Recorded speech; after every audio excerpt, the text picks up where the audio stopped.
Good evening and welcome, all you blatherers. It's another episode of A Scotsman Blathers About. I'm your host, Calum Lykan, just doing all my usual checks, making sure I'm actually on properly here. Sound, yes, sound is working.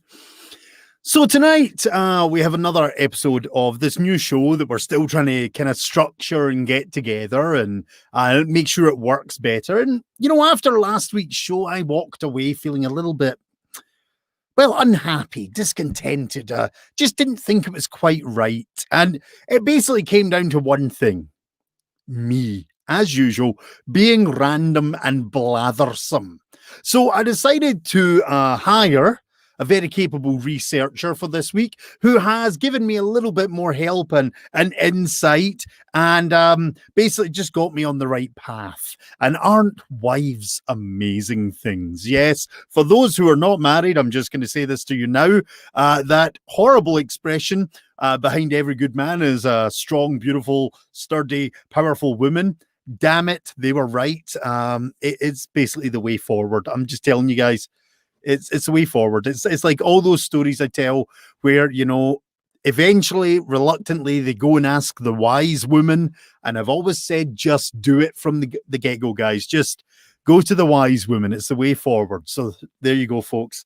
I have declared it on my show. It is the way forward. So who have we got here? Joshua. Hey, Josh from Scotland. Paul, I don't know what that link is. I hope it's not filthy. Catherine, lovely to see you. Galen, nice to see you too. Lorna, wonderful. Yeah, Krista is awesome. She's the reason, Paul, that I don't go off the rails and my head doesn't explode. She keeps me very sane. But tonight on the show here, see how I'm doing it? I'm already trying to keep to the structure. I'm trying to keep it together. I'm not even kidding, guys. I've got notes. I have a thing tagged under my camera to tell me the process I have to follow. And there is actually a bit, it's beautiful. It's like, you know, introduce, blah, blah, blah, blah. And then there's just a bit in the middle, just says ramble. Just do what you do. Just go off in one. So, you know, I've been given my liberties. Lindsay, hello. Lovely to see you. And I believe that swine of a man of yours is playing COD at the moment. Yeah. Paul, I see you're not, obviously. Gosh, messages flying in here. This is wonderful. Lovely to see you guys. I'm just going to very quickly check my screens here. It's clean. Okay, Paul, I'll have a look. Derails himself whilst talking about. Yes, Catherine, but that's the beauty of me. I will derail myself while talking about structure. But the thing is, I have a structure here that allows me to derail, yet still go back to the proper processes that I'm supposed to be following. You're right, I've gone. So sausages are fascinating things, aren't they? Does anybody not love a good sausage? No. That's next week's episode. Oh my God, it is so much next week's episode. Okay. Liam, nice to see you too. I'm just double checking. Yes. Big hands up, big thumbs up, big cheers for Krista here, the most fabulous woman on the planet. Thank you, Liam. It was last week's was a wee bit random, and even though this is about blathering and allowing me to go off topic, I just felt that I didn't quite have enough cohesion. And you know what, guys, I'll be the first to admit it. Ever since the beginning of the year, we had a car accident. My kind of brain, I think I'm broken. Okay, there might be a breakage somewhere. My concentration is definitely, my focus is definitely a little bit less there. It's all coming back, though. We're doing wonderful things. We're getting me back on target, although I have no idea how I'm going to do when eventually I need to perform live again. I'm kind of worried about that, but that could be for another show. So tonight's show, let's get back on topic. I love it. Yeah, basically, there should just be like under point number 1, introduce general topic. There should be allow for 5 minutes of splaffing and just nonsense. It's just easier. It gets me into it. So tonight's show has been kind of suggested by a friend of mine, a gentleman called Mike. Mike is one of our Viking friends who is part of the Reenactment Society, and he's really fascinated with a lot of curious kind of stories and those kind of wonderful myths and legends. So he asked me to talk about, or blather about, should we say, the Albert Ostman story.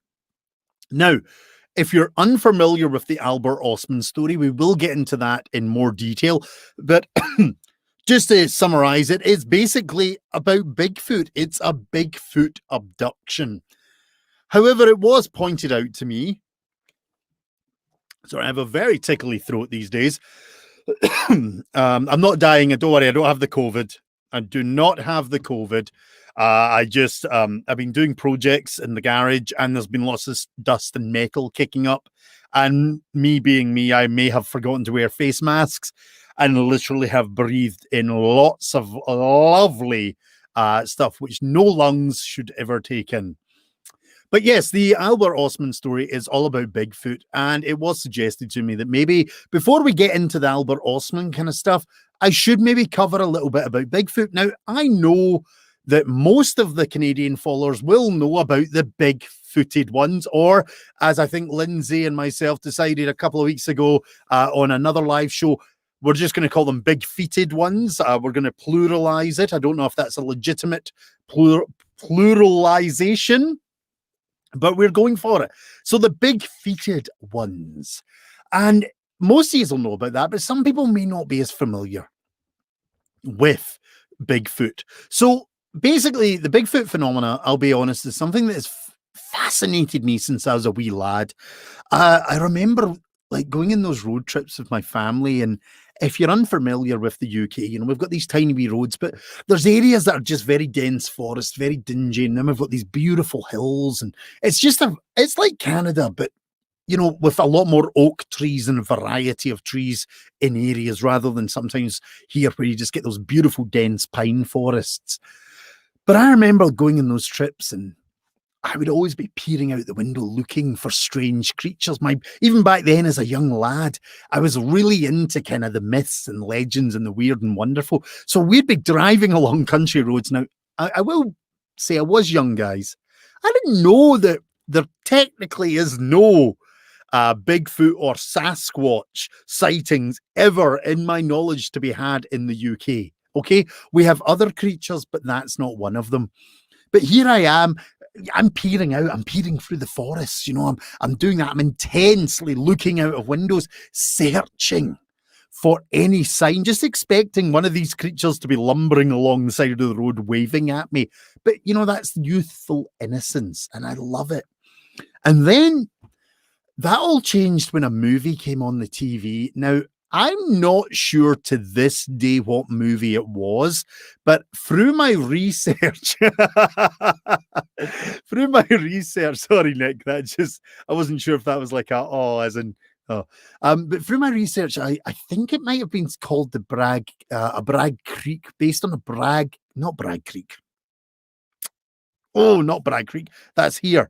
Bog Creek, Bragg Creek. Oh, it's basically, there's a famous incident apparently, or something about a Sasquatch attack, and they made a movie of it. And all I remember, right? Okay, so I'm watching this movie, right? I'm a wee lad. I want you to understand that. And it's about this Bigfoot, or this hairy big beastie, trying to break in to a cabin with people in there. And there's a scene where the hand comes through the window of the toilet and grabs, I think it's a woman who's using the toilet. I'll tell you something, folks. That was me. As a wee boy. Oh, I didn't silence my phone. One moment. Bull Creek? Sorry? Bull Creek? Bull Creek? The one with the 5 miners in the log cabin? No, that's a different one, darling. Yeah, my researcher's just sticking her head in and asking if it was this one, but it's I'll search for it. I'll find it. But yeah, that was me, folks. I want you to imagine I'm a wee laddie. I'm watching this, right? Now, this was back in late 80s, 90s. So I'm a wee slip of a bairn, you know, handsome, charming as always, but a little bit more hair and probably not as Rubenesque as I am now. But this hairy hand comes through the window, and that's me. I'm done. I am having nightmares for years. All I could think of was a hairy hand coming under the duvet and grabbing me, and that was it. I was done. But it still fascinated me. No, not Harry and the Hendersons, Josh. This is not. This is not a lovely movie. This was horrifying. I need to find it now. I'll have to just do a wee search here, because this is a thought that came to my head. This is again me not following structure, folks. This is me going totally off tangent here. So I'm just seeing if I can find it. Oh my goodness. 1970s, The Legend of Boggy Creek. Thank you, darling. The researcher does it again. 1970s, The Legend of Boggy Creek. See, I knew it was something Bog Creek. Thank you. Yeah, Paul, you got it there as well, just at the same time. But this movie terrified me and but fascinated me at the same time. So my whole sort of Bigfoot thing has been in my head for many years. And then, of course, we got the delightful shows like Harry and the Hendersons. But for those that are not familiar with Bigfoot, humanoid creature, bipedal on most accounts. The general consensus of sightings say they're between 7 and 8 feet tall, but varying sizes, of course. Barrel chested, arms usually down to their sort of knees. They are very much, their head is very kind of ape-like in the way that they often say it rises to that dome. But they're just huge, powerful looking creatures by all accounts, covered in long black or brown hair. Now, this is a fascinating thing about the Bigfoot. They don't say fur. Most sightings say it looks more like hair. And this is where a lot of people believe there is a definite crossover. It's like a belief that it's actually a kind of mix, an evolutionary step that we've missed or that still exists. Large hands and feet, of course, you know, the Bigfoot. I mean, if they didn't have big feet, they wouldn't be called Bigfoot or big feet. Feets, as we're calling them in the pluralization. They often walk in a very kind of stooped over, you know, they're upright, but they kind of have that stooped over gait, swinging arms, very long footstep. Some say it's kind of almost like a skier kind of movement, you know, cross country skiing, something I've never done. You Canadians will know more about that than me.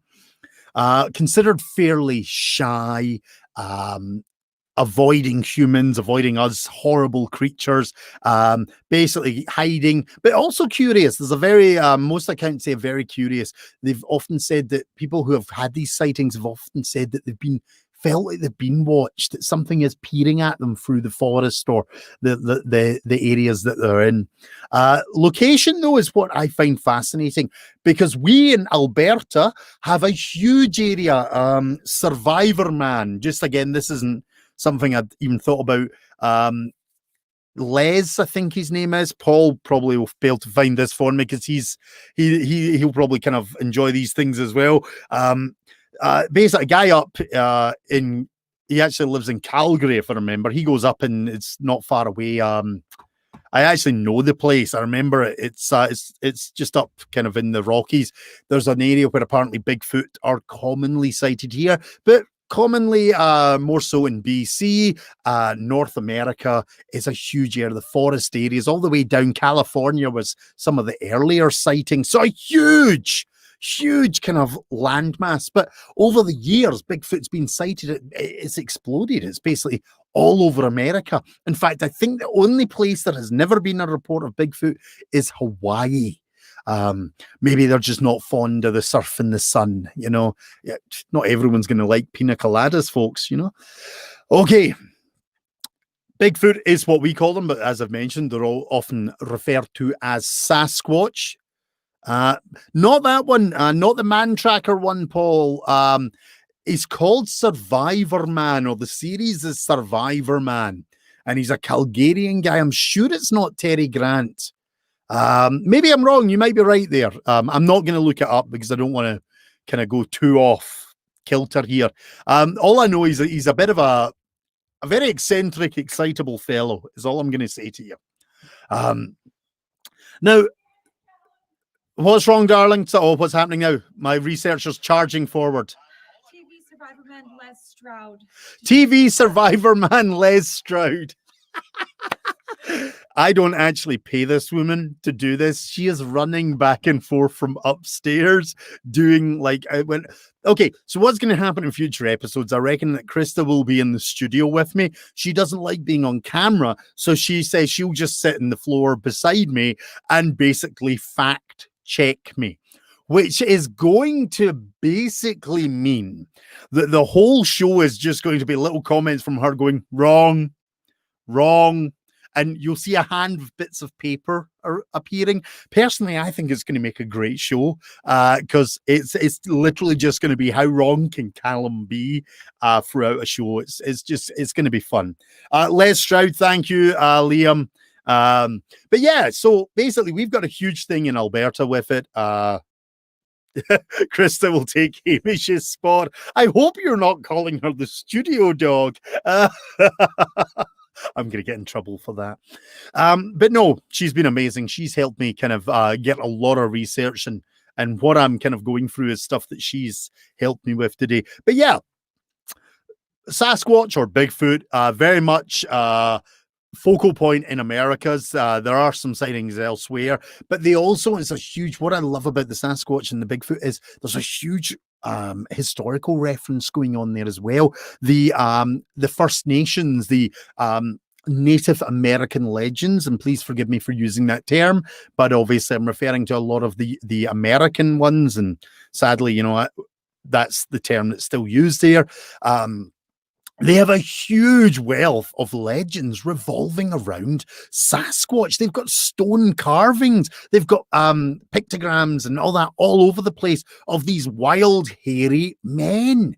And I find this fascinating that this creature, you know, that we've only been talking about really in the last hundreds or so years here. We've got sightings going very far back. The American First Nations, you know, they've got loads of these sightings, and even they've got descriptions that I've mentioned, and the smelling horrible, the musky, horrid smell of them. Oh, they're just fantastic. But the thing about the Sasquatch or Bigfoot is they generally fall quite strongly under what we call the wild man legends, myths and legends. My own elf, yes. Yes, my own Q-high elf. I like that. She'll appreciate that. She likes those pointy-eared ones. Oh gosh, there's my father-in-law, and I've apparently to tell you, Owen and Diane, you cannot watch next week's show because next week we're talking about fornication, and you guys are banned from watching that show. That's coming from your daughter. That's just a side note. So, Bigfoot or Sasquatch, we've got a whole legend about it, but I mentioned the First Nations, I mentioned other sort of cultures, and I just kind of want to give you a wee bit of background about this creature before we get on to the Albert Ostman, so that people have got more of an understanding, because it's maybe not as commonly known to other countries.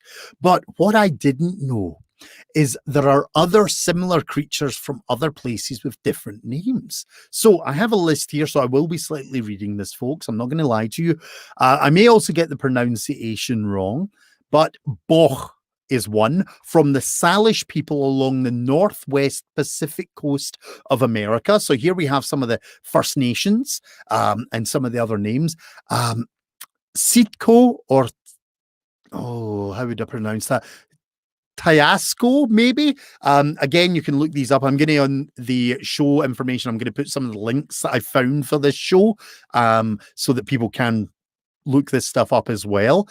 They're from the Native American legends in North America. They believe this is a race of uncivilized people who live in the wilderness like animals, communicate by whistling rather than words. And there is a very interesting reference point because basically the whistling is something that a lot of the shows and the researchers talk about, this grunting and whistling communication system. So here we have a First Nation community historical reference, cultural folklore reference mentioning the same thing.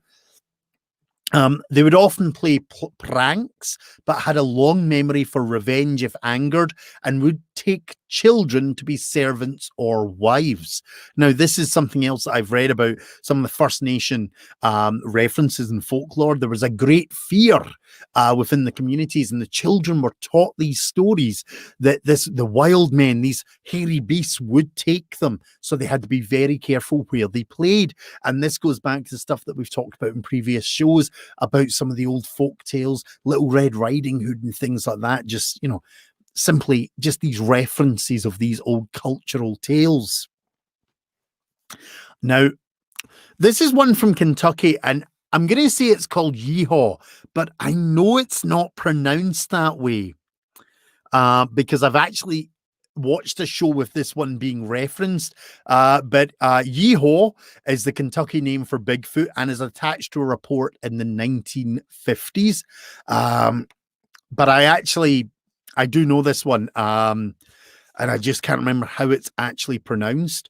The North American Underground people. I'm not sure about that one, Lindsay. If you can elaborate on that for me. Yeti, of course, we all know Yeti. Yeti is actually one of the more publicized names or side species for the Bigfoot. And the reason it was done kind of more publicized is because they actually did research. There was funded research to go to the Himalayas after various hiking parties and famous people discovered footprints. And basically, the abominable snowman or Yeti was really blasted into the papers. Yeti's cases have a lot in the way for footprints and attempted DNA matches, quite often coming back with nothing. But there has been numerous scientific expeditions for this, which is fantastic. And of course, our very own, or not our very own, but the Florida Skunk Ape, which is another kind of Sasquatch type beastie. Admittedly, they talk about this as being a lot more ape-like, not as much of a bipedal, more large orangutan or chimpanzee. They often talk about it having a very kind of orangey brown fur. The smell of it is just repulsive, hence the skunk. But certainly, there's a lot of the kind of reference to this, and this is kind of in Florida and the swamps. Now, excuse me, Grimm's Legend was still with 100 people. Oh, right. Okay. You're referring to Grimm. Sorry, Lindsay. I mentioned Grimm's and fairy tales, of course. Here I was thinking in the term of the Sasquatch, and I'm like, oh, I don't know this. Or is this a First Nations kind of myth or legend that I've missed about this? But okay. I'm not entirely sure I know about that one, Lindsay, so I might need to go and research that one as well. But yeah, Bigfoot, Skunk Ape, all these different names. This is a whole country now. Okay. From a Scottish point of view, let's just go back to kind of the concept here. A lot of people in the Americas, North America, Canada, America, in these countries, probably you guys have got used to the size and scale. So when I'm talking about this, some of you guys will go, well, yeah, that's doesn't seem like much. But when you think about virtually every province, every whatever they call them in America, state has got a encounter, a story, a description, something to do with this kind of strange hairy creature. That is huge when you take it from the context of someone from Scotland, that tiny wee island. This is why this is fascinating, because here we have something that is basically being recorded all over. But it doesn't even start in our time. And I'm so glad I've got Lindsay, I've got Nick, I've got Paul here, because there's some amazing references here. Do you know the first encounter or description of what they called a skellring? Which basically the reports almost identify it as a Bigfoot or Sasquatch, came from Leif Erikson and his fellow Norsemen's expedition in 986. Okay, so guys, 986 AD, we have the Vikings reporting wild men, hairy men, skellring, Bigfoot. And that's coming from some of the hairiest wild men that history has known, and rants and raves about. The Vikings basically witnessed what they thought was Sasquatch. That is fantastic. Sorry, I'm just looking at Changeling. Yes, okay. Thank you. And then, of course, we jump hundreds of years on, and we're going to a gentleman called, and I'm going to not lie, this is my beautiful wife's done a lot of this research for me to help me with this tonight. Jose Maranio Mozzino, from a journal. Now, this journal wasn't found till the 1900s, but it was during his explorations of the Pacific coast in 1792. He documents witnessing these creatures. Now, I will say the time period means that because the journal kind of was found later on, there's no guarantee that that was his journal. Let's just, for this, say this is the case. It was his journal. But basically, we have all these early encounters. I've read reports in the late 1700s, the 1800s, around New York, the state of New York and all that, encountering these strange, hairy, wild men all throughout the Americas, little kind of dots and points of what we call Bigfoot encounters and sightings. This is not a modern phenomenon. This is something that's been happening for generations. And obviously, when I say that, it's been probably happening longer from the First Nations, from the indigenous people that have lived here, because they've been carving on rocks for God knows how many years. So what we have here is something that is embedded in the system now, whether it be folklore or whether it be something real. I'm not going to impose that on you, but let's just actually ask, from everyone that's watching and willing to comment, how many of you actually believe in Bigfoot or Sasquatch? How many people are willing to accept there may be something unique and interesting out there? Let's just see if anyone's brave enough to say, oh gosh, I didn't even notice all these comments down here. My thing hadn't scrolled.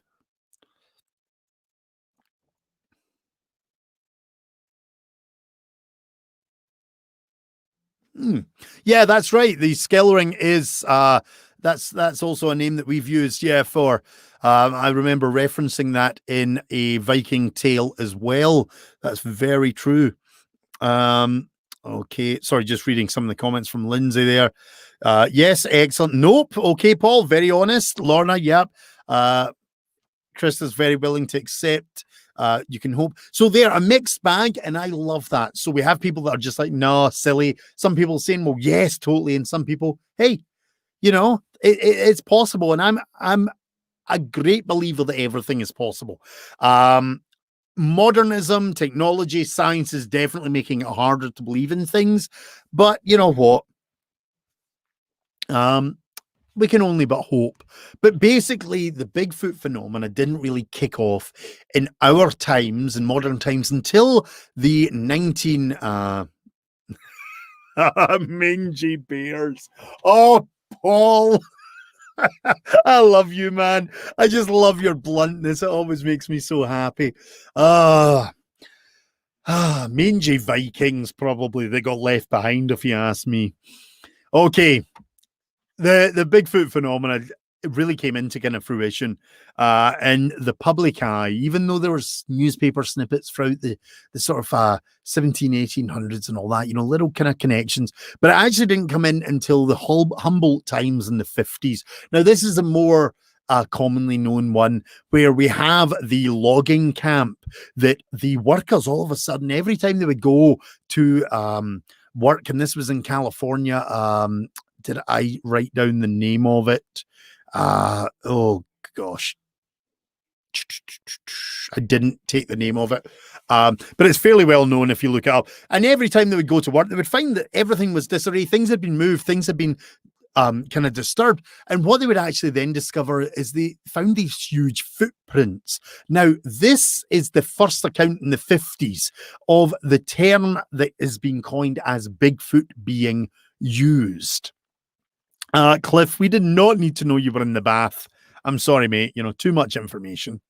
But basically, the Humboldt Press starts reporting on this. This is a very kind of big thing. It makes, if I remember correctly, it actually goes around the world as well. In the UK, it's heard of and everything. And people start kind of talking about these kind of sightings. And this happened for weeks and weeks.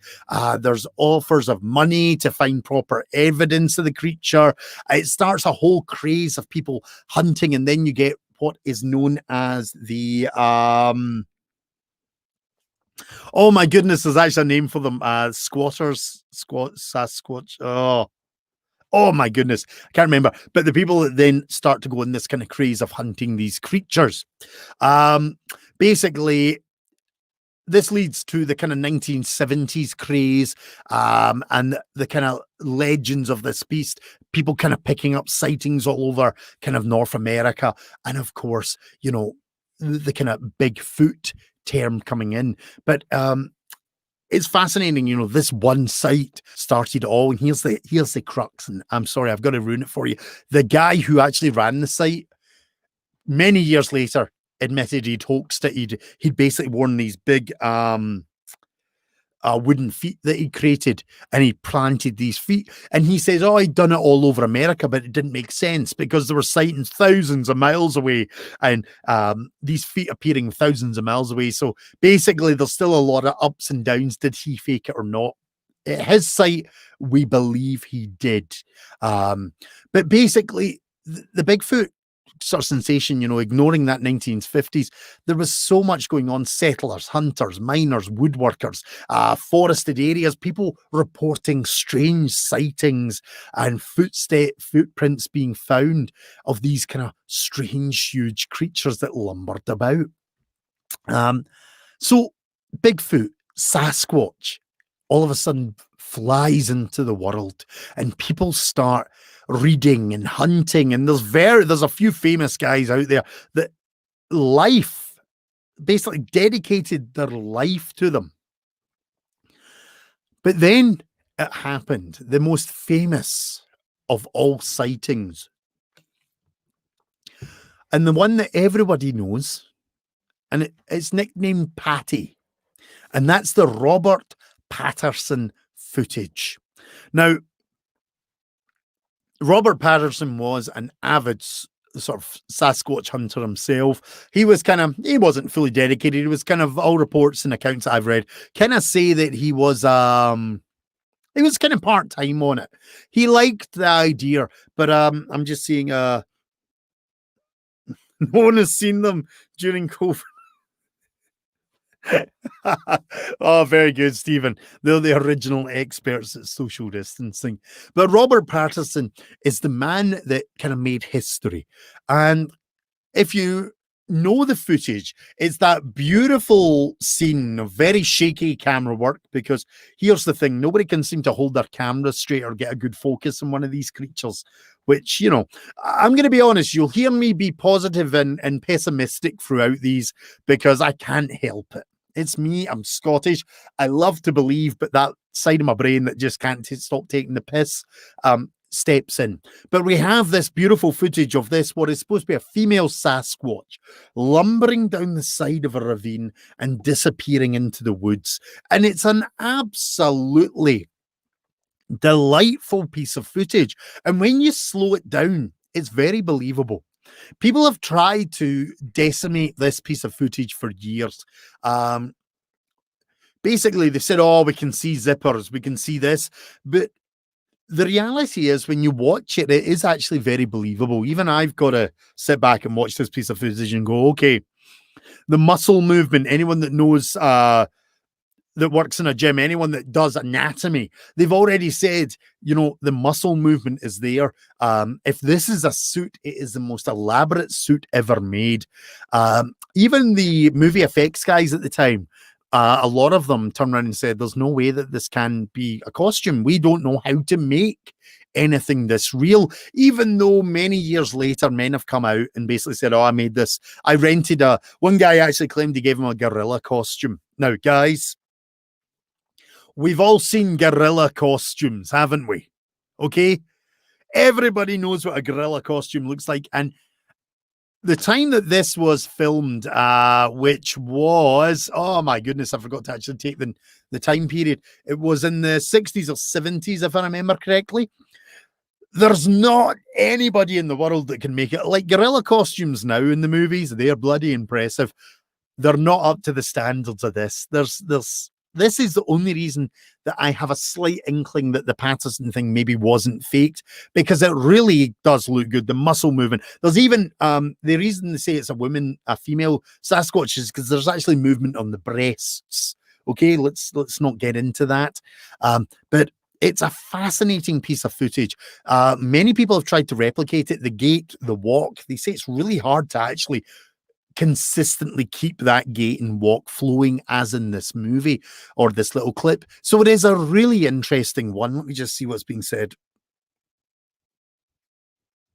Yep.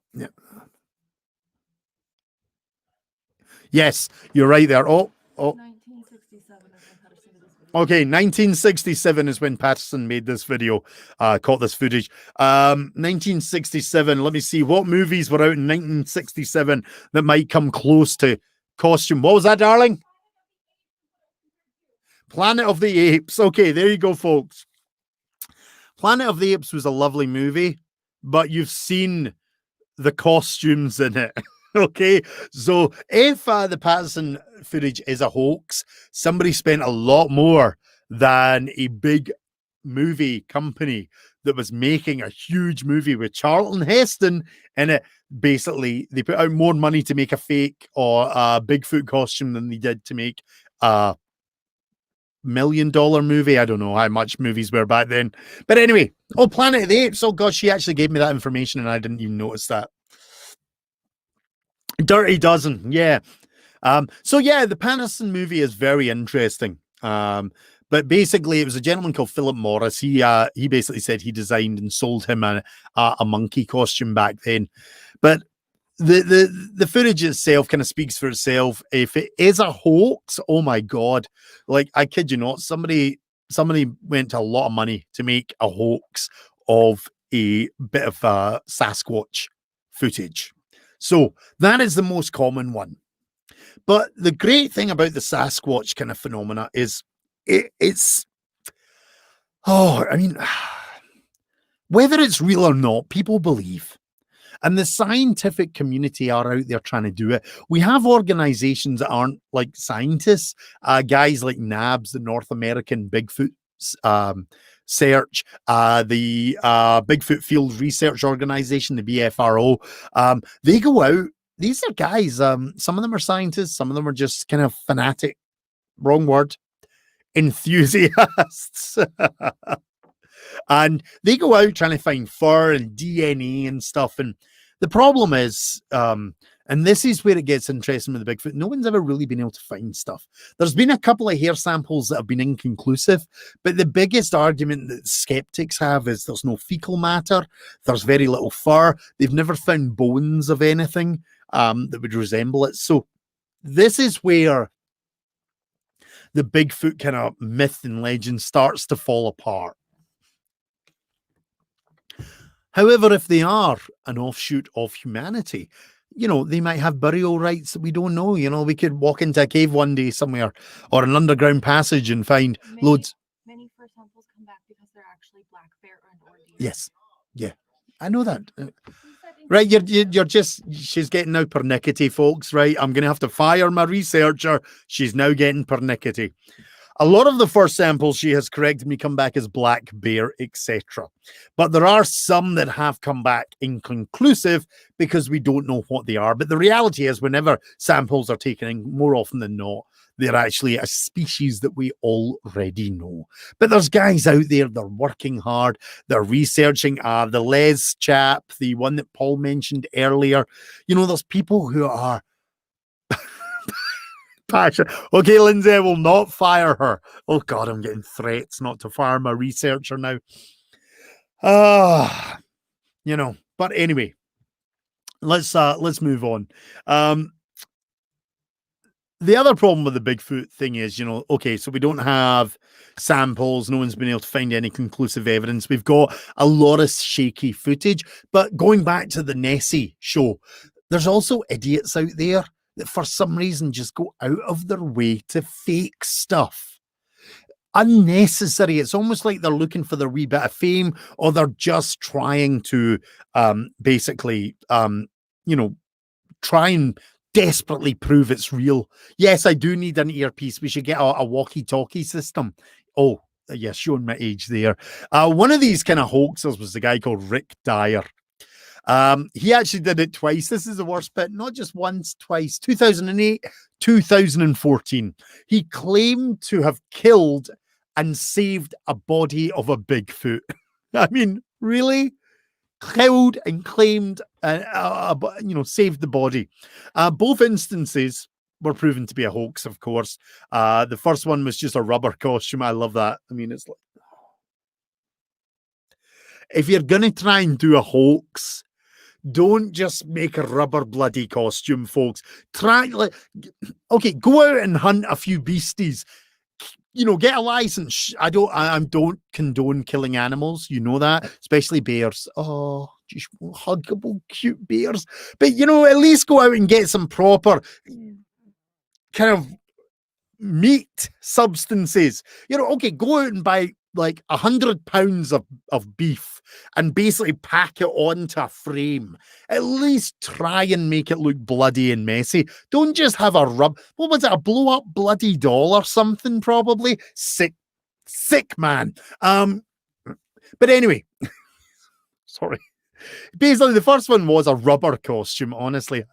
Probably the DNA was his own, if you know what I mean. But that's, again, for next week's conversation. We have walkie-talkies, the blue one. Oh, we've got walkie-talkies.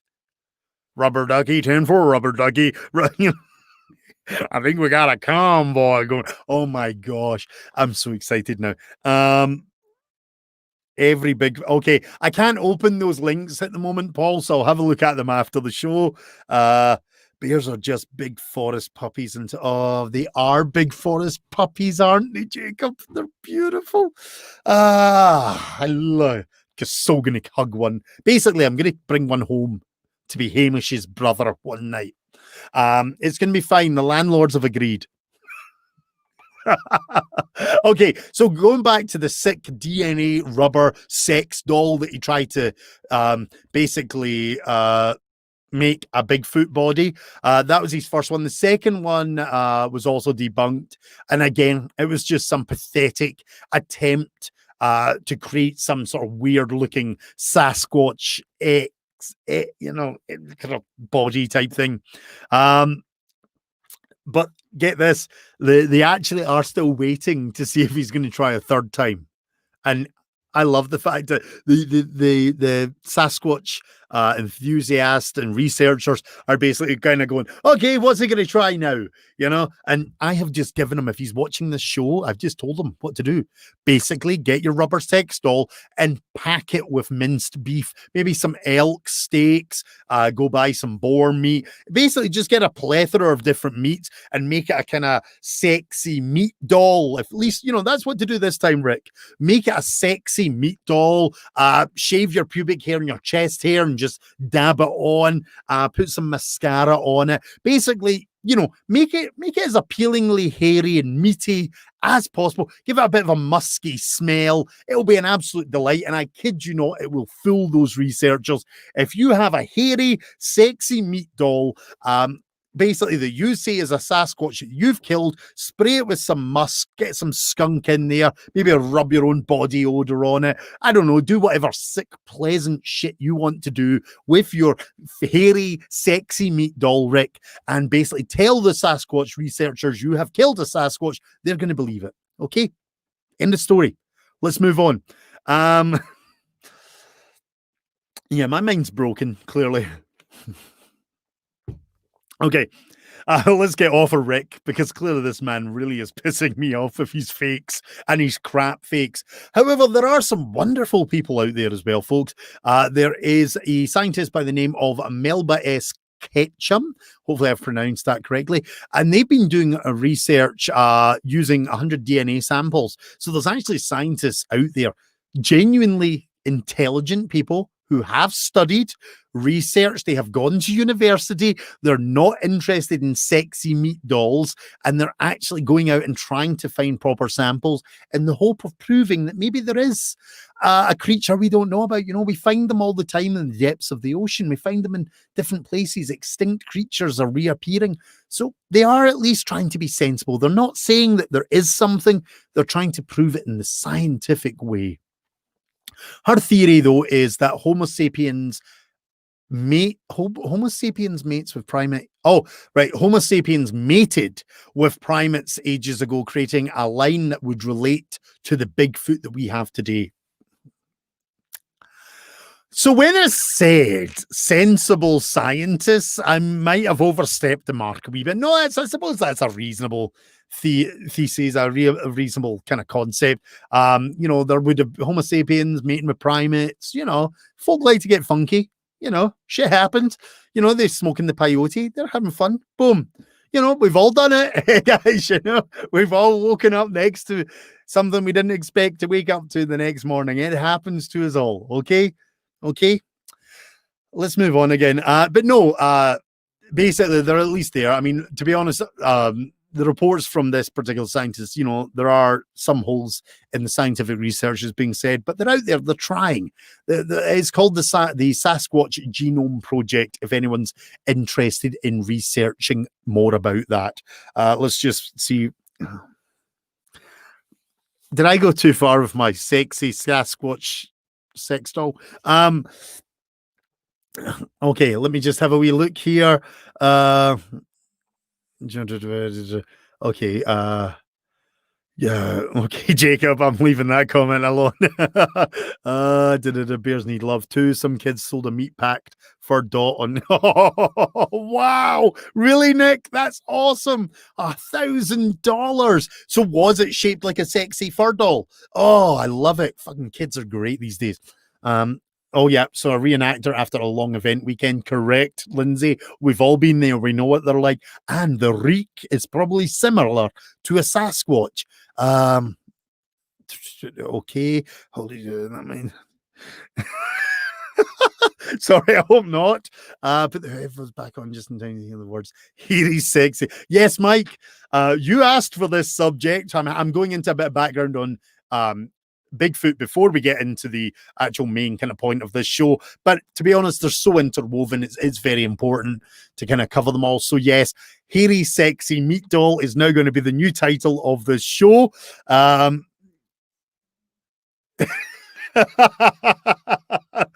you know what? I love it. I'm coining that phrase, folks. Basically, hairy, meaty sex doll is now my new phrase. I may use it as my new username on Facebook. Okay. Yep. Okay. Excellent. Going for the record. What? Let's see. How did we get from hairy, sexy meat doll to Hitler? I mean, seriously. Okay. Yeah, I get what you're saying, though. But the fact is, I love the fact that every show I do, right? And now, guys, I'm going to say this now. Right, this is a bit that Krista has allowed me to put ramble into the conversation, because the directions that have been given for my show structure do have a bit that say ramble, ramble, ramble. Every show I do, and I am by no means this way inclined. One, I will say, sexy, hairy meat dolls do not do anything for me. But neither do the Nazis. I have made one statement that they are sharp dressers. I think everyone can agree with that. And that's a joke that Craig Ferguson used once, so it's not even my own. But for some reason, Hitler and the Nazis always come into conversations, and I don't know why. I am not affiliated. By no means do I agree with their principles. Yes, they dressed well. Armani suits. I mean, come on, guys. Was it Armani? I think it was, yeah. But the reality is they were evil, evil bastards.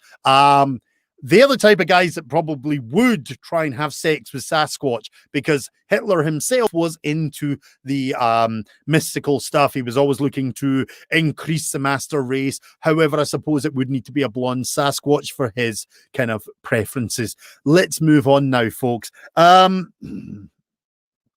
$1,000. I'm loving it.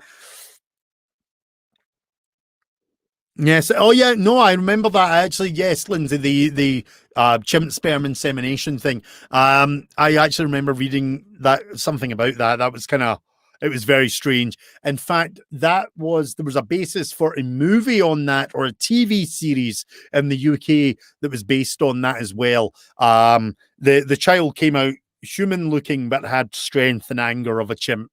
It was a very strange show. British TV though, always a bit odd. Yes, yeah. Guys, can we not talk about Hitler and the Nazis on my show? People are going to think I'm some sort of weird, like I've got a shaved head, okay? That just some people associate shit like that with that, and I don't want to. No, I'm not. You know, I don't like him. I don't have, like, even his mustache was just fucked up. Okay, he made no. This is a mustache. See this? I trimmed it so I don't have the twirls. That's a mustache or a beard. Liam has a stunning mustache. Hitler's was just, it looked like he snotted hair. Okay, it just, and that fucking, what's that shit all about? Anyway, can we move on? Fuck, I'm gonna get into trouble. I'm basically, those fucking Nazis, they'll be after me as well for this sort of shit. You know, if one of them watches this, they're gonna come after me. I'm bad mouthing their dude, and rightly so, you fuckers. Anyway, back to the subject in hand, folks. Sorry for the ranting intermission. Okay, let's move on. People are still talking about Hitler. We're moving on. So, going back to the main subject. Bigfoot, interesting, fascinating, thousands of sightings. I mean, the records, there's evidence, there's lots of plaster casts of feet, there's numerous shaky videos, which I always find funny because, guys, technology has improved, and if you can't hold your mobile phone or put just autofocus on and stabilization, you don't deserve to have one. It's that simple. Anyway, this show is about the Albert Ostman story. And he is the most famous kind of story of Bigfoot encounters. And the reason for that is because he actually has a story about being abducted by Bigfoot. But before we get to him, I need to kind of just bring this out. He is not the only one. Before we get into Mr. Ostman, basically, Bigfoot abductions apparently have been happening a lot longer than most of us think. And typical, the bloody French had to get in on the act. The one nation that just annoys me because of their attitude. In France, there was actually, this is something I didn't know about until I've been, researching, and my wife helped me kind of find stuff. But apparently in France, there were 2 encounters and cases of abduction by hairy men, Bigfoot, potentially. 1602, 17-year-old female, Antoinette Coulette, French, disappeared without a trace for a year until found by lumberjacks in a cave with a large stone blocking the entrance. She said she had been kidnapped by a big, hairy humanoid being that often brought her baskets of fruit and bread. Fucking Gaston doing it again. Later that week, a being by the same description was seen wandering a town and was killed. Now, if it was killed, where is the goddamn evidence? This is my problem. You don't just leave stuff like that lying. You don't just kill a big hairy beast and leave it in the street, in the gutter. That's not the done thing. You display it. You embalm it. You give it a heroic pose or a scary pose. I've seen it. That bass shop outside Calgary does it. All the bears and lions and tigers and yeah. It was said to look like a human-like bear. So who knows? It could have been a strange, genetically fucked up bear. You know, we just don't know. I'm just trying to keep my eyes on these comments as well. You really are not a believer, Paul. I love this. You're so gorgeously skeptical. It makes me so happy. The second was in the 9th century. Jason Bourne.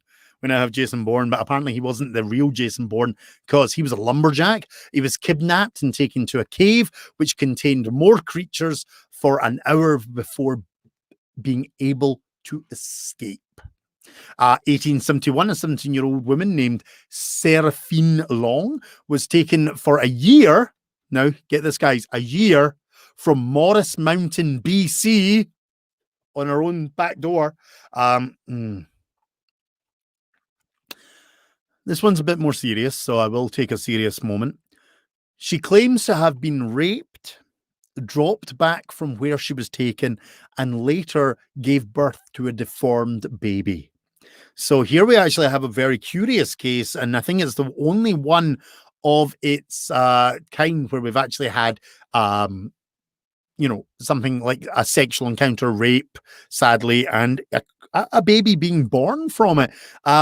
Again, there's not much more beyond that I found. Another report of a 19-year-old woman in Oksana being stolen to play wife to a Bigfoot, where she was kept in a cave with a creature which basically blocked the cave entrance with a large rock whenever it left. She did manage to escape one night and ended up back with people telling her tale, but became depressed and said that she would eventually be kidnapped again because they knew where she was.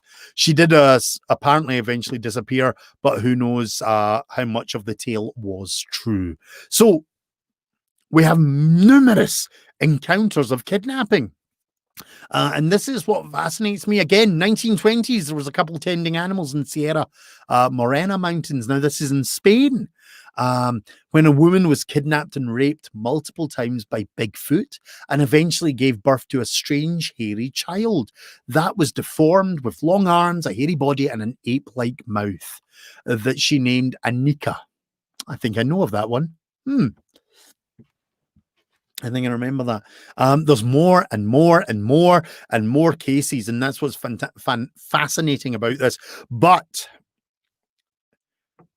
the real case that brought it all to light, and this is why a lot of people actually genuinely believe this case to be true, was the Albert Ostman case.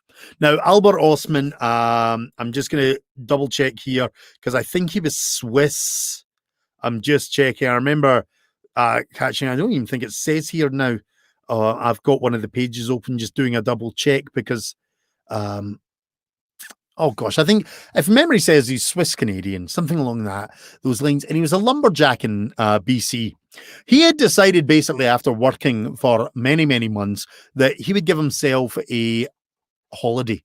So his idea of a holiday was basically to go into the wilderness and prospect for gold because BC, there was a lot of old abandoned mines. There was a lot of gold in them there hills, as they say. So he decides to basically go prospecting. He hires, and I'm going to use a horrible term here, an old Indian is how the story describes it, a First Nations gentleman, to take him to a location that's well known. And he's taken to Toba Inlet in BC, where he basically heads inland to basically try prospecting. Now, this is where I have a little problem with this story, folks. On the way to the location, the First Nations gentleman starts telling him stories of things in the area. And he actually tells Albert Ostman of Bigfoot or Sasquatch. Now, this is all happening in 1924, before any of the sensationalism of Bigfoot happens. Ostman himself, in any interview he's done, actually declares that he had never heard of such a creature, knew nothing of this creature. But now he's getting his head filled with all these stories of these creatures from this First Nation gentleman. Now, one of the interviews that I've heard kind of narrated from this. It's a very curious interview because if it is accurate, Ostman's memory is amazing. And the reason I say this, because he didn't tell anyone about what I'm about to tell you. He kept this secret for 30 years. So 1924, this is when all this happens. 30 years later, he finally discloses it to a Mountie, an RCMP individual. It's then released publicly and the story's heard. And the reason he doesn't tell anyone for 30 years is because he feels he'll be ridiculed. And it's only with the 1950 and all those kind of sightings and the newspapers blowing all this into the public eye that he feels a bit more confident. So his description is fascinating because, as I say, the one that I heard narrated, the guy it's like ridiculous. He remembers every single item in his pack. He remembers every single bit of food he has. He remembers the tins that he took. He remembers the places he's been, the multiple camps that he stopped at. He describes these camps. And I'm not saying this isn't true, but my God, this guy's memory was amazing. Like the descriptions that he gives of the babbling brooks and the trees and the various locations. And this tree was there and this tree was there and he had camp here. And it was a lovely place. It's just pretty awesome. Unless he has the same profession as me, which means it's just part of the course. I'm just putting that out there before we begin properly. So he talks about his journey up into the kind of higher country of BC, the various camps that he stayed at, the prospecting bits that he did en route, the food he ate, the fires he made, until eventually he gets to this lovely location one night. And he knows he's close to one of the mines, and he finds this little camping zone that he thinks it's got a wee brook, a couple of nice trees for shelter. There's a wee rocky outcrop, and he decides that this is the perfect place to set up camp. So by day, he heads out and does his prospecting, and at night, he comes back to his camp and he eats and he sleeps. And he actually makes a statement that when his head hits the pillow, because he'd made himself a nice bed of rushes or whatever you camping types do in the wilderness. I don't know, 5-star hotels is my idea of camping. She won't let me. But basically, he makes like a bed of wood and various soft plantation things, vegetation things, wood things. You know what I mean? You campers know what I mean. And he actually states that when his head hits the earth, you know, he'd made this so comfy that he goes out and he sleeps heavy all night. He says when he goes to sleep, he sleeps heavy.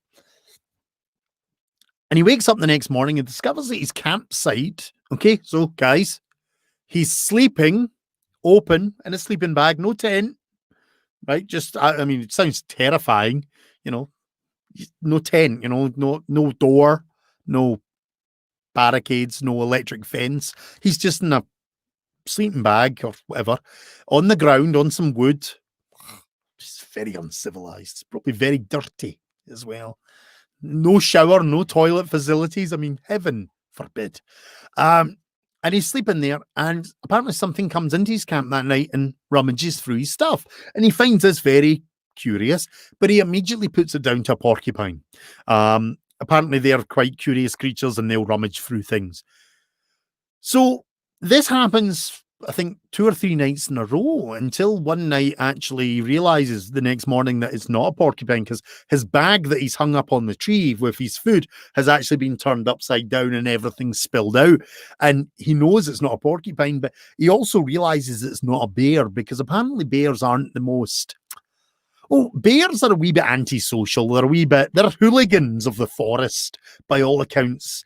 From what he's kind of describing, they will literally ransack a place. They don't care about insurance. They don't care about people's belongings. They'll just rip things open and eat your shoes and all that nonsense. So he realizes all of a sudden he's not dealing with bears. He's not dealing with porcupines, and he's really curious about this, and he starts to get a wee bit more nervous.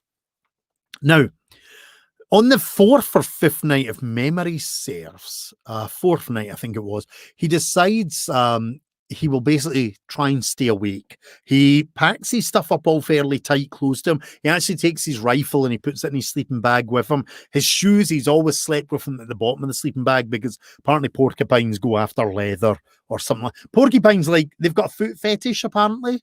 Was how I picked it up. They like to steal shoes. Go and sniff them in dark corners while rustling their quills suggestively. You can tell I'm gearing up for next week's fornication show, aren't you? But basically, he's all in his sleeping bag. He's feeling confident. He's trying to stay awake, but this man apparently, he says, when he lies down, he goes out, and eventually again he passes out. However, this night's very different. Albert talks about in the middle of the night, he kind of gets woken up, and he's a heavy sleeper, so he doesn't quite wake up fully, but he has vague memories of all of a sudden the sleeping bag getting lifted up, and he basically slumps down into a very uncomfortable kind of crouched position in the bottom of it. He can barely move. The top is pretty much sealed above him with a little bit of an air hole from whatever's grabbed him. And at first he feels like he's been hoisted up and dumped in the back of a horse. And then they start to walk. But after a while, he realizes that it's not a horse. It doesn't feel like the movement of a horse. It actually feels like he's slung over a shoulder of something. But he's hearing these kind of huffings and puffings and pants and noises and this kind of movement that's bobbing along. He can sense that they're climbing hills, and the movement and the breath of this creature or whatever's carrying him becomes more labored. He talks about the progression of the journey, of the cramp in his legs, how one of his hobnail boots, if I remember, he calls them, I think it's something like that, digs into the base of one of his feet. So he's in absolute kind of agony throughout this. And he talks about at some point, it just stops and he's dropped down. He talks about kind of crawling out of the bag, and he remembers it being on a slope because he actually, as he left his bag, he kind of rolled down this wee slope, but it's still dark and he can make out noises and kind of shapes through the dark, but he has no idea what's going on. His legs are numb. He can't even stand. He's rummaging for his shoes. He can't really put them on because of the pain and numbness. And he's just so confused about what's happening. In his description, he talks about as the dawn, about 4 a.m, and again, very accurate time. I mean, okay, if you know the wilderness, maybe the sun does come out up at 4. Again, very uncivilized sun. 4 o'clock is a very unreasonable time to start getting light. But anyway, he starts to talk about getting lighter, and that's when he starts to notice these kind of shapes, these creatures. Now, in the account I heard, and this is what gets me, at no point does he mention that he shits his breeks, okay? I'm just putting it out there, folks. When he actually sees what has carried him off and dumped him, at no point does he talk about fear, nervousness, really. There's no defecation of the panties. None of that. And I don't know about you guys, right? I know we've got some big, bold, brave men on this show, but I'm pretty sure there's not one of us in this group that aren't kind of man and woman enough to admit that there would be a slight release of urine, and maybe a wee jobby might just pop out with the sheer terror of what we see before us, because what he describes is, Catherine, we're not getting technical about the sun here. We've now moved on to jobbies. Okay, it's my favorite subject. But basically what he describes is a family of Sasquatch. He realizes, and he's never basically seen one, but he sees these hairy creatures. Oh, idea of their age. They're hairy beasties, man. You have no idea. But what he does describe is, he describes that he's kind of in this, I think he says about 7 acres of area. And he talks about it kind of having mountains all around, and there's a V-shaped opening that the older Sasquatch creature sits in, so he knows he can't escape.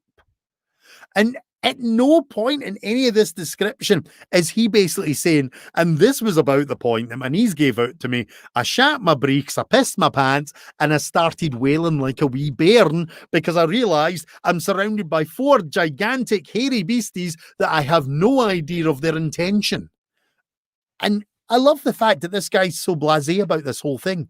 It's fascinating. I'm actually looking at one of the Wikipedia description. It says 3 adults and a child, which is not correct according to the actual interviews with Ostman that I've read and the audio ones that I've heard narrated. So I'll need to double check that, because that's rather curious that they're saying 3 adults and a child, because every description describes 2 adults and 2 children, a boy and a girl, and an older male and female. Let me just see what comments we've got here. What word's that? Jobby? Or if I was getting hauled off by Bigfoot, we get smelly. Paul, oh, I don't even want to say it. You get smelly when you're not getting hauled off by Bigfoot. And loud, the rare sighting of Edmonton. Yeah, okay. Right, okay. Yous are all getting very polite. I like it, guys. But yes, so he talks about this. This is his initial report, and it gets better because I don't know in my heart how much of this story I believe, but I love the fact that there's something very gentlemanly about the whole thing. So apparently the Sasquatch family were very curious. The male and female left him alone. The male guarded the entrance. The 2 children were curious and kept kind of hiding behind trees and watching him. Albert decides, well, I need some coffee.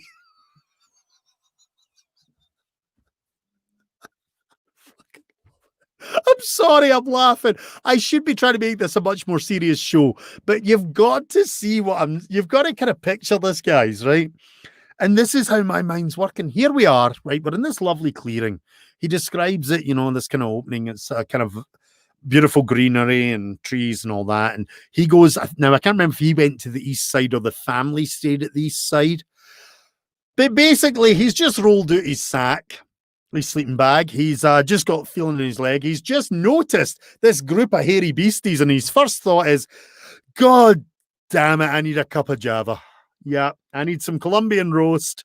Hopefully I remember to bring that good stuff, because if I bought the Nescafe, I'll tell you, I'll be pissed off if I brought the Nescafe and not the Colombian roast. I will be furious. And I hope my frother did not get broken on the journey. He basically decides he needs coffee, and he describes how he got his coffee tin, and he poured the coffee into a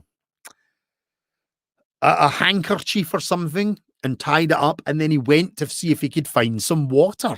He finds some water coming out of a rock. He fills it. He goes and makes a wee fire. He says it's quite hard to make a fire because although there's trees, there isn't much loose wood kicking about and not much fire material, but eventually makes a fire, and he makes himself a coffee. And then he sits there with his snuff, taking snuff. Now, I've always thought snuff was the snorty stuff, but in this description, it seems to be something he eats more, which is not what I'm usually familiar with the term snuff. So it may be something you guys know more about. Maybe it's a Canadian thing, I don't know, or a Swiss thing.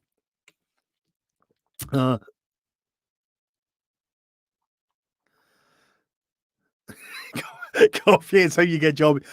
Darcy, yes. Yeah, it very much is the story. The way even he is described, and as I say, this could be after a while.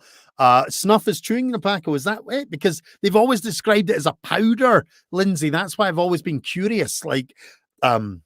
Because the description almost describes it as being peppery and a bit spicy and burny.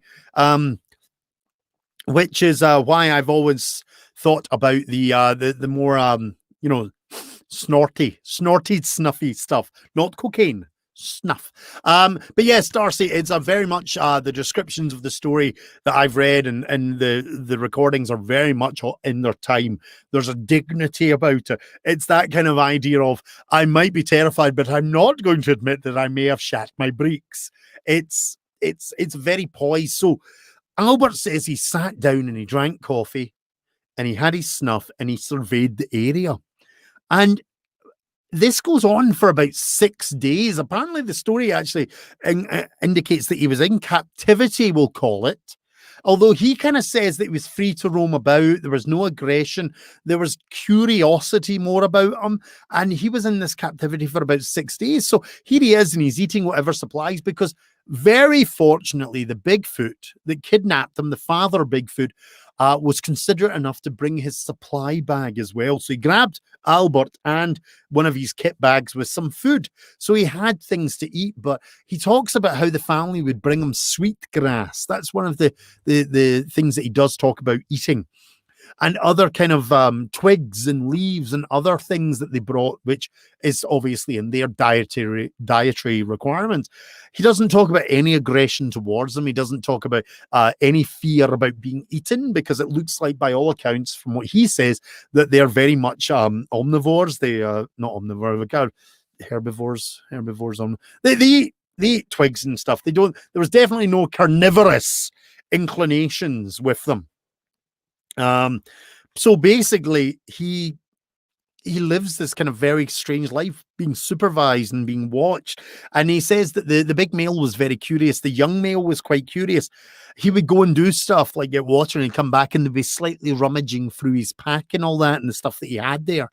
But as soon as he got near, they would run away. So it was a very strange kind of like encounter. And he describes this in this very interesting poise, and his language is beautiful and his descriptions are just there. And as you say, it's almost like if you read it, it's almost like you're reading a book. Stephen King has written this description out. J.R.R. Tolkien has created the Sasquatch encounters. Let's just see what's being said here. The whole story sounds like he had too much snuff. Snuff in that context, like a chewing tobacco, I think. Interesting. Yeah, the snuff thing has confused me, guys, because the way it's described, and the reason is we'll get to the wee bit after of why it's a little bit confusing. Bit early for laser letters in BC, but So did he have his coffee and snuff with him? Yes. So Lorna, the story actually says that he had a few things in his sleeping bag, but the Sasquatch actually took one of his other kind of sacks, which had some food in it. It didn't have all his stuff, because I'll tell you, he talks about how, like, he's almost upset his pancake mix. I kid you not, guys. His pancake mix is missing. He's got his butter, which he's happy about, and he's got a few other biscuits and things. But like, I think his pound of meat, his pancake mix, and other things weren't with him. So he was a wee bit upset about that.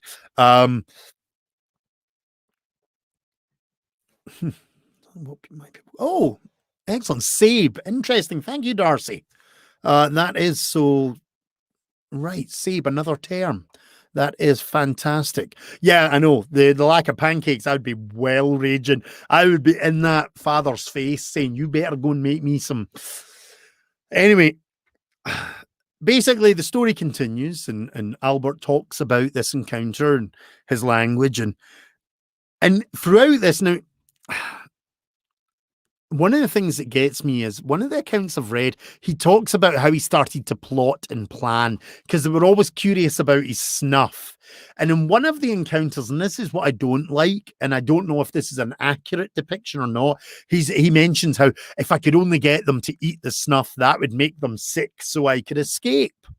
And I'm thinking to myself, that just doesn't sound like the type of thought process that you would have. But the story continues that one day he's there and he's having his coffee and his snuff, and the big male does come up. And basically he takes his wee bit of snuff, and the big male grabs the tin and opens it. And Albert thinks he's going to do what he does, take a wee pinch and put it on his tongue. And that's the thing. He talks about a pinch of it. So that's why I keep thinking it's more powdery of some reason, like the snuff that you would take in your nose, But basically, he says that the beast takes it and literally pours the whole contents into his mouth. And this starts to make him gag and retch. And it kind of hints at a powder, you know, like it dries, the thing's retching with this. And big male Bigfoot grabs the coffee tin and downs the coffee, but that's still not good enough. So retching and hacking and howling in discomfort, it runs off to cleanse its mouth. And that's at the point that Albert realizes that the entrance isn't guarded. All the beasts, the Sasquatch, are distracted. And he says two thoughts go through his head. One, he needs to run. Not just because he needs to escape, but he's now worried that this creature, the Sasquatch, will be so angry with what's happened to it, it might do him harm. And although he's got his rifle, he doesn't believe that he's got enough ammo or the gun's got enough power to do any damage to these creatures, which is a fascinating thing because there are accounts. One very famous account of the miners, Ape Canyon. The whole one of these creatures was shot at and potentially injured, and a whole tribe or clan of them attacked this miner's cabin. And although the miners shot at them, I think there was even an account of a point blank shotgun hitting, you know, like being discharged on one of them. The creatures just kind of looked at them and went, "What?" So, you know, Albert, even in these early days, is looking at what is potentially this huge 8-foot odd bulky. I mean, they're talking about, he mentions 800 pounds of animal, and he doesn't think he'd be able to down it with his bullets, and particularly the fact that there's 4 of them. So he gathers his stuff quickly and he runs. He flees from this canyon. He talks about 2 or 3 hours of running before he thinks he has got far enough away, which I always laugh about in a way because I'm thinking about the size difference. He's ran for 2 hours thinking he's safe. That thing's probably like, that's about a 20-minute jaunt for this big fella. But he feels safe and he takes a breath and he keeps traveling until eventually he hears, if I remember correctly, he hears a motor vehicle and he runs up to it and he basically says, "I'm a miner, I'm lost, I'm a lumberjack, I'm lost." And he gets driven back to safety. In a couple of days, he's back in his hometown. But he doesn't tell anybody about this encounter. And he says the reason he didn't tell anyone because he was worried people think he was crazy. So he keeps this secret for 30 years until the 1950s kind of California incident, which the Bigfoot name kind of comes from, starts. And then he feels comfortable. And the first person he approaches is a member of the law, an RCMP, and he tells his story. And then it gets broadcast and recorded and he gets interviewed. But by all accounts, he's not been a sensationalist with it. Albert Ostman has kept this story quite to himself. He's kept he's not overly publicized it. He's been interviewed a few times, but he's kept himself to himself and not like try to monetize it or do anything. So from that point of view, whether the story is true or not, I have a lot of respect for this man because he's not tried to, say, I'm selling books, I'm trying to do this, which a lot of the guys do. He has been quiet. He's been dignified. He's kept to himself. He's sat drinking his coffee and taking his snuff and lived his life and only done a few interviews about this. So the only reason it became such a fantastic story and well known is because he is one of the strongest encounters of being kidnapped and held, but not even held, just living amongst these creatures, this family of 4 of these Sasquatch. And, he lived with it for years before he told anyone about it. Let me just check and see. There's a couple of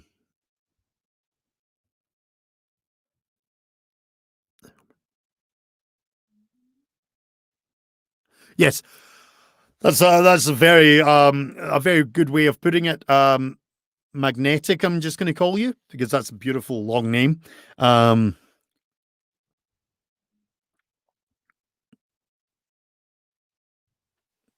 Interesting. That's a very interesting point. If everyone else is reading that, oh, thank you. Oh, you're watching from Los Alamos National Laboratory. Okay, well, thank you. Welcome and thank you for joining, Magnetic. So yeah, the Albert Ostman story is fantastic, and whether you believe in these creatures or not, as I say, this is not a show for that. As I say, I have a healthy skepticism and belief system going. As a storyteller, I love to believe in the fantastical, but I also take that kind of side of things. And the Albert Ostman story, I have moments of belief and disbelief, and I can't help being that, taking the piss out of things. It's just my nature.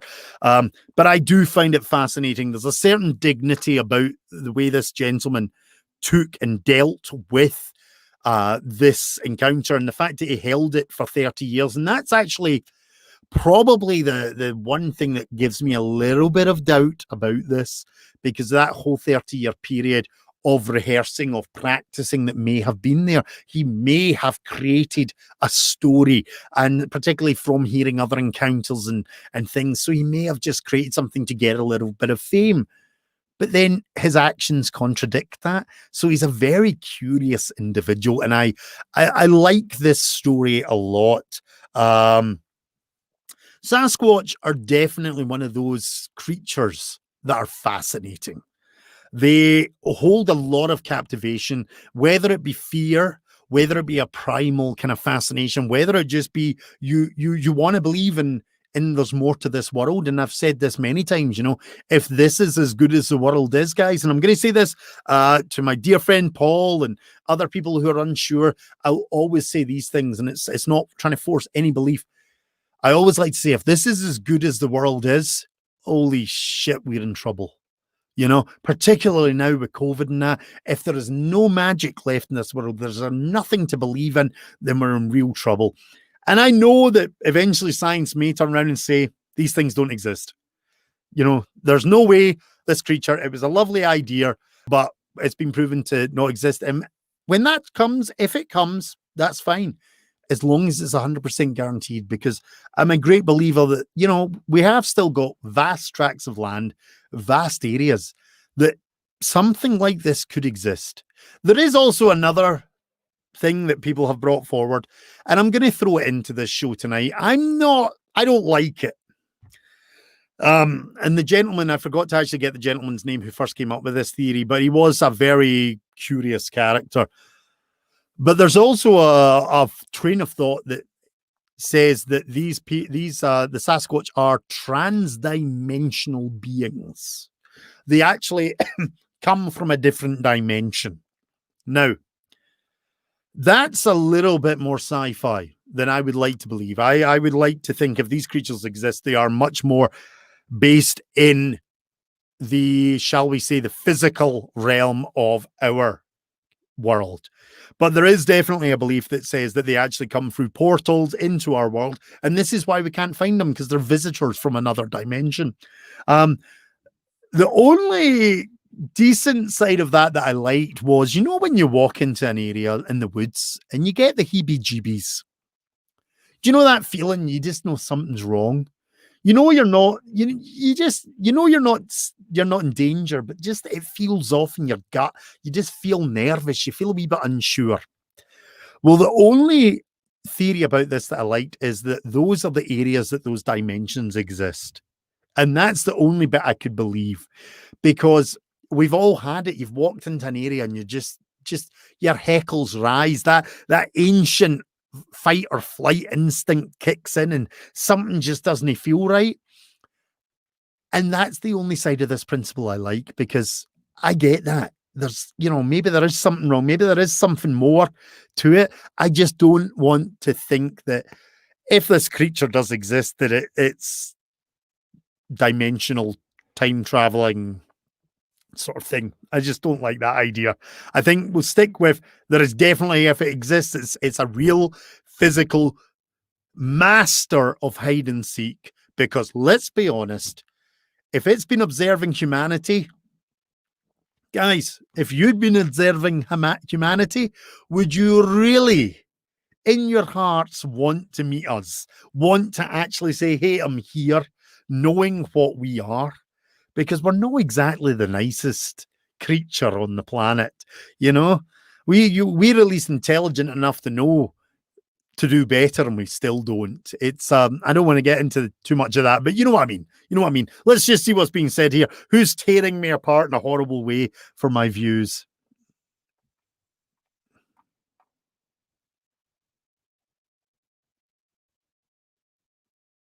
Okay, so magnetics, you seem to be a believer in this sort of dimensional concept. That's great. As I say, there is no, you know, I'm very much, this show is all about whatever people's opinions are. So I'm not against what you think is correct. I personally am. I would like to think they're more physical, but that's lovely.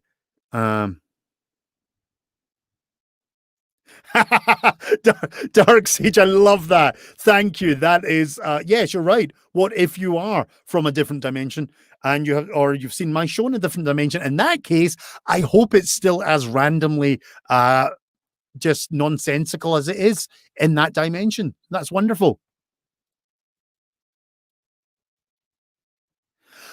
Yeah, we're not going to go into war from different dimensions because you know what? If there are different dimensions, folks, we're definitely going off tangent here, but this show is about blathering.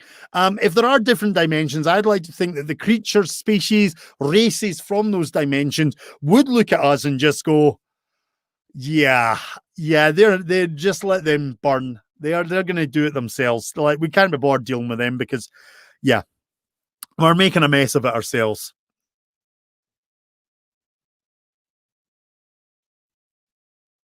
Okay, okay. Yes, Lindsay, that's exactly what I think. I would like to hope that intelligent life is smart enough to say, stay away from us. Um, so yeah, excellent. Excellent. Well, thank you. I'm liking these a couple of new people have joined, Dark Sage and Magnetic Vortex Resonance. Thank you for your comments because I'm liking this. It's all good discussions and debates, especially from new people. So I appreciate it. Basically, Bigfoot, the Albert Ostman story. These are things that, as I say, it's up to yourselves to believe. It's up to yourselves and your own opinions, whether you believe they're real, dimensional, hoaxes, fabrications of excited imaginations, primal fears just resonating out of ourselves in dark areas of the woods. That's everyone's opinion, and that's the beauty of life. We all get to make those opinions, and we all get to decide what we believe in. As a storyteller, as a professional storyteller, I do like to believe in magic. I do like to believe that there is more to this world. I like to hope that there is just a little bit more than the science and that. In my heart, maybe in my gut, I know that maybe, that's just fanciful. But hey, let me dream, let me enjoy the stories. That's what they are. Whether you believe this or not, it's a fascinating story. The Albert Ostman case is curious, it's intriguing. His descriptions are vivid and very memorable, which makes it a delight to listen to and to find out about. As a person, he seemed an average guy. He didn't seem to sensationalize himself. He didn't go glory hunting. By all accounts, he gave only a small handful of interviews. So I like the fact that if this is true, he kept it to himself and he decided to respect. Because here's the thing, guys, okay? There's two sides to this story that you can look at. One, he went glory hunting and he rehearsed it for 30 years. Two, he decided not to tell the story. One, because he felt people would ridicule him. Or is it because he was actually worried that us being who we are, there'd be a group of men and women, maybe, or at the time period, most likely men, that would grab big guns, that would drive big trucks, and they would go straight to the location or area that he had talked about and go trophy hunting. And maybe Albert Ostman actually decided that these creatures did him no harm. So why should he allow them to receive harm? And there's lots of theories we can think of. There's lots of ways we can look at this, folks. But either way, if you believe the story or not, it is a great story. It's a great legend. And this myth and legend of the Bigfoot, the Sasquatch, has been around for generations, from the original indigenous tribes.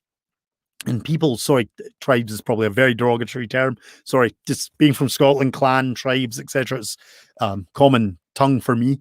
But basically, from the indigenous people, these stories have existed, And as we're discovering, they've existed in Europe, which is something I didn't know about. So maybe as a young lad, when I was on those road trips with my family, peering through the forest, eagerly hoping to see one of these creatures, even knowing that in Scotland now that they never existed, or maybe never existed. Maybe I would have got a glimpse if I'd just been more observant. Stories, myths, legends, creatures, beasties, mythical creations, trans-dimensional beings, creatures from another planet. Well, maybe we'll never find out. Maybe we will find out. The reality is that the whole point of this show is I'm not here to enforce any belief system. Unless you're a Nazi, then you can just fuck off. And that's just me being blunt, right? You're just wrong. But that's just going back to our earlier conversations, folks. I like throwing in randomness. But basically, no matter what your beliefs are in any of these creatures, just, if you believe in them or not, don't chastise those that do believe in them. Don't chastise those that don't believe in them. We all have our own opinions, our own beliefs, and we can enjoy the stories. And that's what this is. It's a great story, whether you believe it or not. Albert, thanks, Paul. Thanks. You got that joke. You're cool. I'm glad nobody's taking offense to that. But yeah, I want to thank you all for joining me tonight. I will update the show information to include some of the references that I found for this show. As I say, A Scotsman Blathers 2, I'm never going to lie and say it's going to be intellectually superior. It's not supposed to be 100% educational. It's a bit of fun covering a topic. I will try and do diligent research. My wife will do diligent research, then hand it to me. I will try and present it fairly. I will have fun with it. I will take it seriously. This is just what I do, folks. But the reality is, this show is about enjoyment. It's about just finding out a new subject and hopefully entertaining you in these dark, dark days. Now, my final words to you on this subject are, whether you believe in Sasquatch or not, whether you believe the Albert Ostman story or not, go out to the forest and try and find one. Let's make friends with Sasquatch, because, hey, they've got it right. If they have been surviving for hundreds, thousands of years in the wilderness, something tells me they're doing something right. So why don't we all just go hug a Sasquatch? Oh, no. Sorry, I will take that statement back. That's an invasion of their space. Ask if they would like a hug, and if they say no, respect that. Pornhub. Paul. I love it. Guys, you guys are a great audience. I really appreciate the comments. I want to thank Magnetic and Dark Sage for joining, two new people that have joined this conversation. I hope I've not been too off kilter for you. I certainly see there's a lot of kind of belief, and there's a lot of research that you guys seem to have done on these subjects, so I respect that. Josh, Catherine, Paul, Lindsay, Jacob, as always, Lindsay, thank you for joining again. You've been near enough every episode, and I totally love that. And I love your feedback on some of the comments as well. Darcy, thank you for joining. I believe you said you were, did I pick that up? You said Copenhagen. I don't know if that was actually where you are or not, or if you're closer and just making a reference to something. Nick, I think I saw. Cliff, I saw. Owen, my father-in-law. Gotta acknowledge him, he helps out. Mike, who actually helped and suggested this topic for tonight. Krista, my beautiful wife and researcher, who is hopefully making this show a little bit more cohesive and factual. I don't think I've missed anyone. Oh, I have. I know who I've missed. Liam I've missed, and I've also missed my Edmonton family, haven't I? Lorna, my wonderful Scottish English Edmonton family that always come and see me at shows when I do the Fringe. So thank you all for joining. Do remember we have another episode of A Scotsman Talks To coming up this Thursday. That is Thursday let me just check the dates, 10th, and it's the second coming. The Messiah returns, the legend, the turkey boots, turkey legs, whatever, the bearded one himself. We've actually got our second coming of a guest. Curtis Dominic returns for antics, for mayhem, for fun, for joy, for pleasure. Apparently, we're going to have some more questions and a game show this coming Thursday on A Scotsman Talks To, so don't miss that episode. And then next week on A Scotsman Blathers About. Stephen Jeffrey. I miss Stephen. Lovely Stephen. I knew there was other people I was missing. I like to acknowledge everyone who makes a comment. Next week, very serious subject on A Scotsman Blathers About. It's going to be a very difficult subject to talk about. And anyone that knows me knows the next few episodes are going to be interesting, because next week we talk about the very dark and mysterious subject of fornication. Yes, somebody asked me to, let's talk about sex, baby. Let's talk about you and me. Yeah, we're getting down and dirty with the beast with two backs next week on the show. Fornication is the subject. I am terrified. This is what I'm telling my father-in-law and mother-in-law. They are not to watch next week's show. But basically next week we're talking about sex. I have no idea how it's going to go. It's going to be fun. It's going to be silly. I promise there will be no physical nudity. That's about as far as it's going to go. And then even that, my God, I probably blinded you with my peely-wally skin. But next week will be fornication. The week after that, Kenneth McAlpin, a very interesting Scottish figure.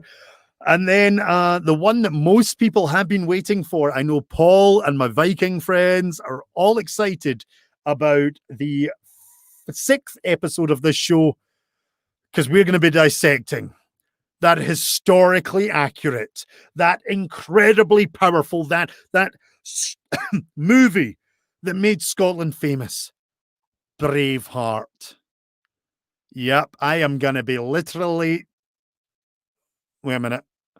I'm just checking phrasing. Fuck it. I'm going to be tearing the arse off of Mel Gibson in an episode. Braveheart is getting torn apart. And apparently fornication and Braveheart are the two that everyone's looking forward to. So join me Thursday for Curtis Dominic on A Scotsman Talks To. Join me next Monday, same place, same time, for fornication.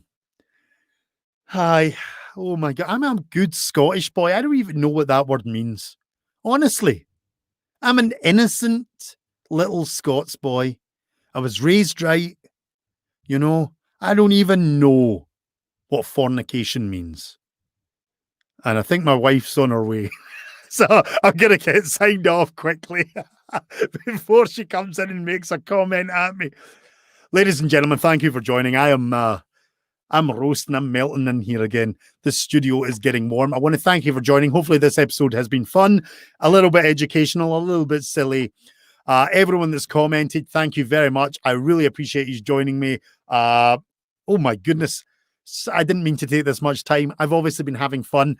I will probably say pencil in about 3 hours for fornication next Monday evening. We might be going at it hard and heavy. Oh, yes, you saw what I did there. Boom.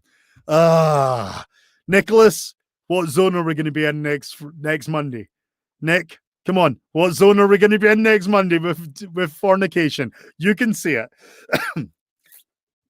He might not even be on anymore. I'm just waiting to see if Nick answers phrasing, or Jacob or Paul can answer this. What zone are we going to be in next Monday with fornication?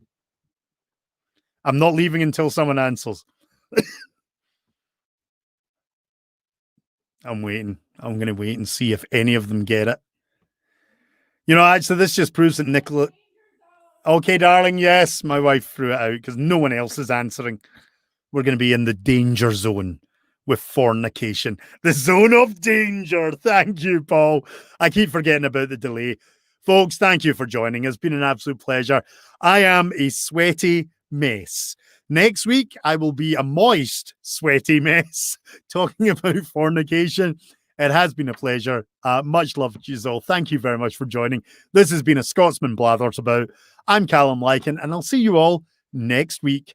And I really should have made sure my theme music was tuned up before I made that very poignant and very solid end statement. So now I'm just going to say, See you all next week.